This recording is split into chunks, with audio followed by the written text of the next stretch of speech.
ஆராதனை வேலையில இயேசு கண்களோட செயல்பாடினதற்காக நன்றி. இயேசுவே உமக்கு நன்றிப்பா.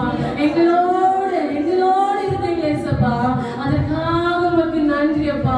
எங்களை ஒவ்வொருவரும் உங்க கரத்துல ஒப்பு கொடுக்கிறேன் இயேசுப்பா. மீதி இருக்கிற நேரம் முழுவதும்